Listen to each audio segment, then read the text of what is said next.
السلام علیکم ورحمۃ اللہ وبرکاتہ۔ بسم اللہ الحمدللہ والصلاة والسلام علی رسول اللہ وعلی آلہ وصحبہ ومن والہ وبعد۔ سوال یہ ہے کہ کیا کسی غریب، مسکین، مستحق کو، بیوہ کو قربانی کا جانور لے کے دے سکتے ہیں؟ دیکھیں، یہ اللہ تبارک و تعالی کی تقسیم ہے۔ دنیا میں دو طرح کے لوگ ہیں، ایک وہ ہے جن کے پاس دولت کی فراوانی ہے، دوسرے وہ ہیں جو مالی اعتبار سے مستحکم نہیں ہے۔ تو اللہ تبارک و تعالی نے جن لوگوں کو اپنے فضل و رحمت سے نوازا ہے، انہیں یہ حکم دیا ہے کہ وہ احسن کما احسن اللہ الیک، جس طرح اللہ تبارک و تعالی نے آپ کے اوپر احسان کیا ہے، ایسے ہی آپ دوسروں پر بھی احسان کیجئے، دوسروں کے ساتھ بھی آپ نیکی کیجئے، دوسروں پر بھی اللہ تبارک و تعالی کے عطا کردہ مال میں سے ان پر خرچ کیجئے۔ وآتوہ بمال اللہ الذی آتاکم۔ تو جی ہاں، بالکل دے سکتے ہیں، لیکن یہ وہ جانور ہوگا جو آپ کی اصل قربانی سے ہٹ کر ہے۔ جو آپ کی اصل قربانی ہے وہ آپ کو خود ہی کرنی چاہیے۔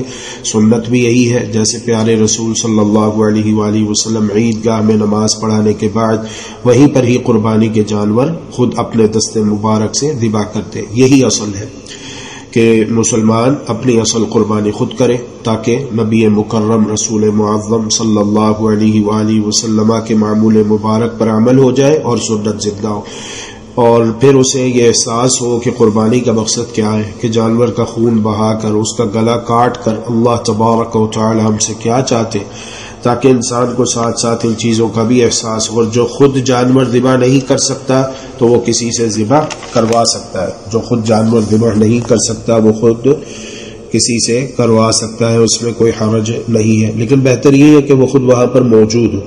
لہذا اپنی قربانی کرنے کے ساتھ ساتھ مزید اگر آپ کے پاس گنجائش ہے تو آپ ایسے لوگوں کو قربانی کے جانور لے کے دے سکتے ہیں جن کے پاس قربانی مہیا نہ ہو، میسر نہ ہو، مالی طور پر کمزوری کی وجہ سے وہ جانور نہ خرید سکتے ہوں۔ ایسے ہی قربانی کے جانور ایسی جگہوں پر بھی آپ بھیج سکتے ہیں جہاں پر لوگ زیادہ محتاج اور ضرورت مند ہو۔ جناب محمد رسول اللہ صلی اللہ علیہ وآلہ وسلم نے ارشاد فرمایا، لا یؤمن احدکم حتی یحب لأخیہ ما یحب لنفسہ۔ ایمان کی تکمیل اس وقت ہوگی جب تم اپنے بھائی کے لیے وہی کچھ پسند کرو گے جو اپنے لیے پسند کرتے ہو۔ اللہ تعالی ولی التوفیق والہادی الی سواء السبیل۔